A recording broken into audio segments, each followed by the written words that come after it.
pagi semuanya, semoga kalian dalam keadaan sehat, selalu dilindungi oleh Allah Subhanahu wa Ta'ala, dan serba berkecukupan. Oke, sorry kalau agak belibet, saya belum sarapan tadi. Tapi yang pasti hari ini saya matic ataupun motor matic itu pakai manual. Itu pernah mengalami gejala kurang tenaga, sudah loyo. Kalau digas itu ngempos, bensinnya boros. Terus kalau buat jalan itu kurang responsif. Nah, kalian simak video ini. Oke, jadi saya akan sedikit memberi pengetahuan. Ini hanya sebagai contoh ya. Kalau motor kalian sama seperti motor ini, alhamdulillah. Cuma kalau kalian tidak seperti halnya motor ini, motor bebek, cuman tidak seperti motor Shogun, atau kalian punya motor Revo Absolut, Supra dan sebagainya, itu sama prinsip kerjanya seperti ini. Oke, saya bongkar dulu, nanti kalian simak videonya apa aja yang harus kalian lakukan ketika motor kalian itu tidak bertenaga. Oke, nah simak terus videonya, saya bongkar-bongkar dulu, nanti saya jelasin. Kalian bisa tiru, kalian bisa praktekin, dan kalian bisa dapat referensi ataupun ide nanti kalau mau ke bengkel apa aja, berapa budgetnya, itu kalian bisa kalkulasi dari rumah. Oke ya, simak terus videonya, saya bongkar dulu, jangan kemana-mana.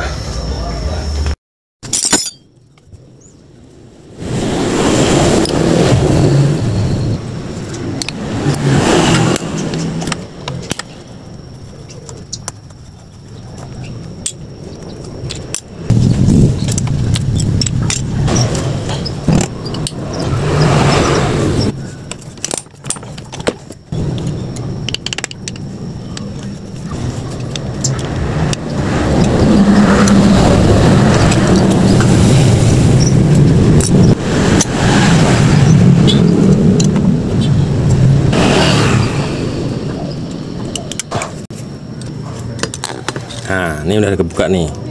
Ini kita ganti ring yang baru. Ini udah pasti nih. Udah pasti apa namanya? Haus termakan usia. Jadi kompresi motor kalian itu melemah.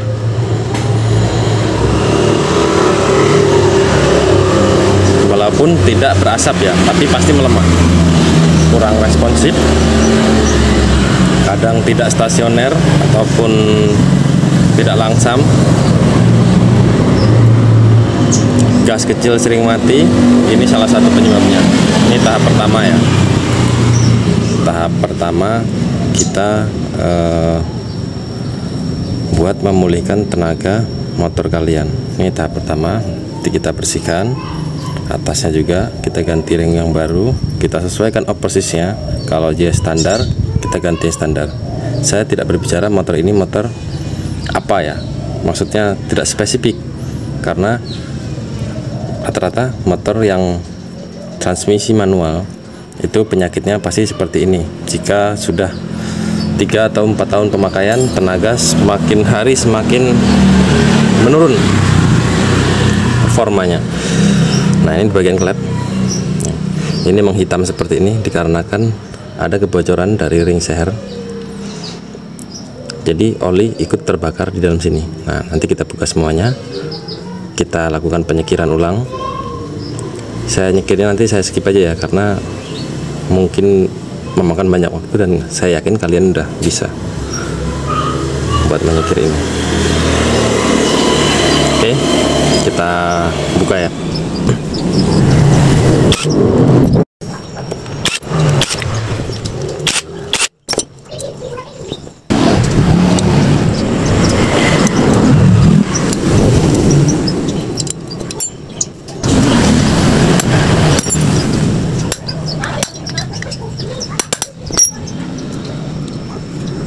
Nah, nih kalian bisa lihat, ini hitam seperti ini. Nih, ini klepnya. Nah, ini harus dilakukan penyekiran. Kalau dibongkar, sesempat mungkin harus dilakukan penyekiran agar tenaga kembali pulih. Oke, langkah berikut. sebaiknya untuk memulihkan tenaga motor kalian. Akan copot.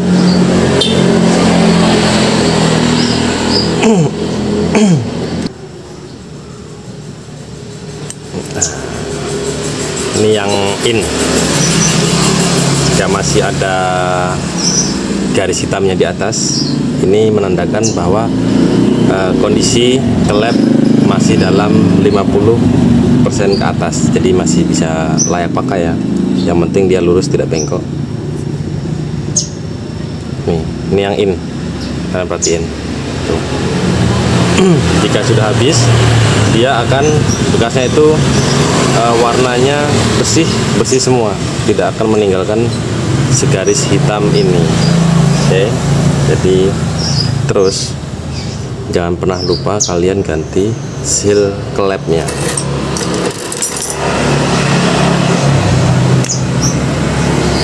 Nah, ini kalian ganti dengan yang baru. Oke, video penyekirannya nah, ini hasilnya. Yang egg tadi udah saya bersihkan, udah saya lakukan penyekiran.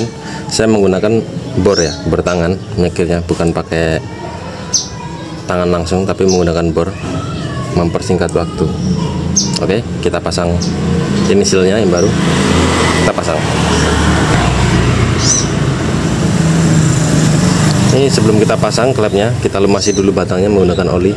Terserah mau oli yang baru ataupun oli bekas, tapi alangkah baiknya karena hanya menggunakan 1-2 tetes, ya jangan oli bekas lah.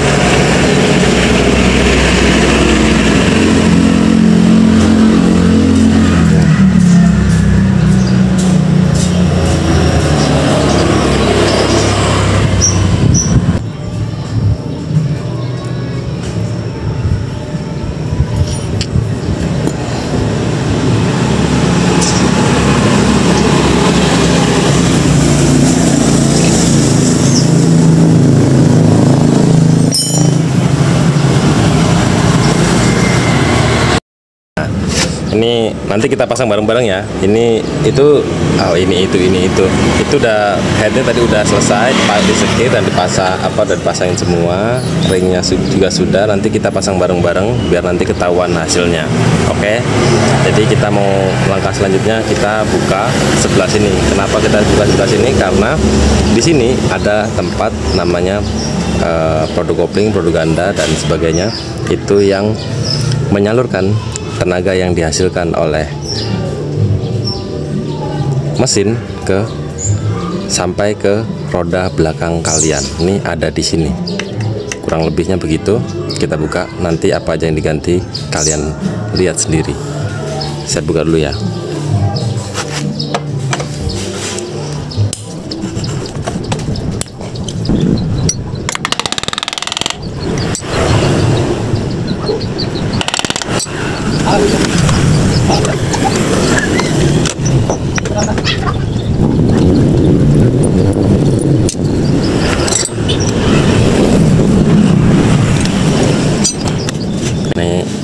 Ini ada produk kopling, ini yang produk kopling, ini yang produk ganda.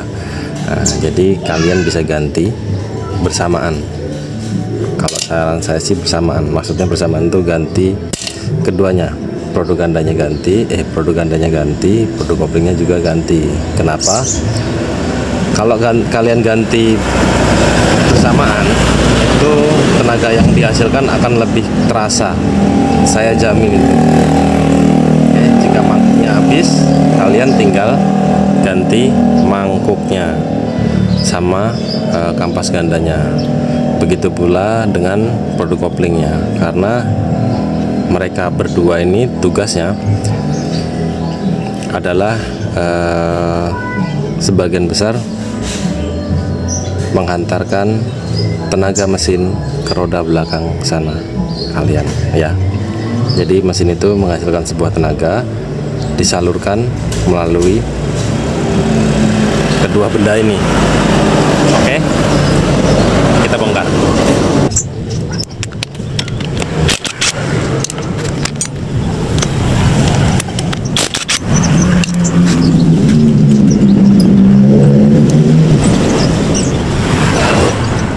Nah, ini caranya jadi saya yang sebenarnya jadi yang penting kalian tahu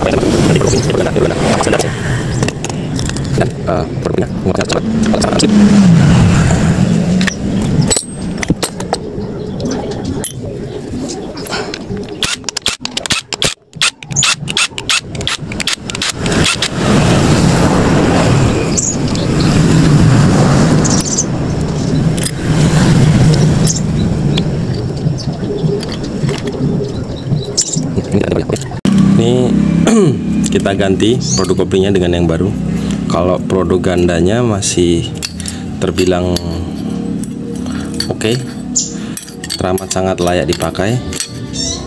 Begitupun loncengnya ataupun mangkoknya. Jadi kita ganti produk koplingnya saja.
Ini ring piston yang lama. Nih, yang lama kita coba. Tuh. Ketahuan gapnya ataupun jaraknya. Ya, tuh. Kalian bisa lihat. Ini yang baru. Ini kita pasang yang baru.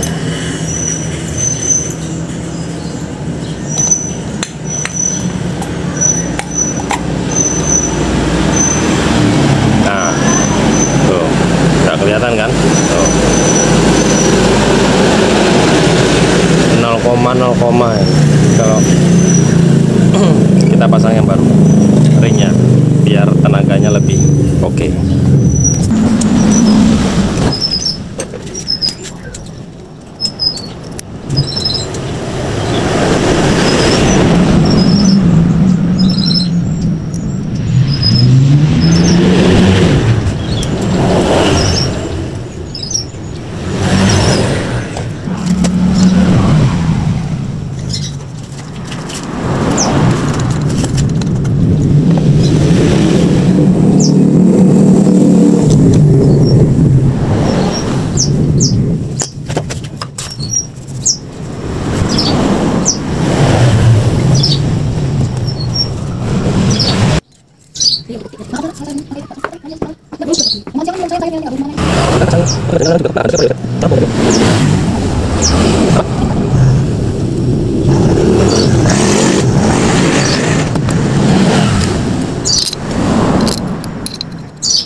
step terakhir, kita bersihkan bagian karbunya.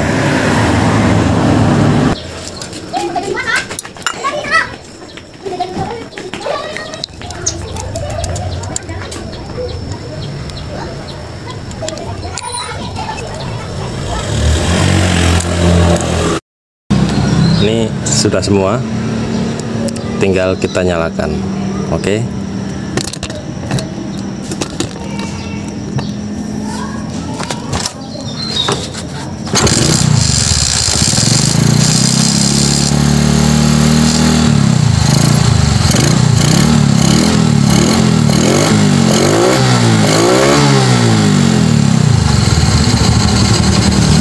Saya jamin motor ini akan kembali ke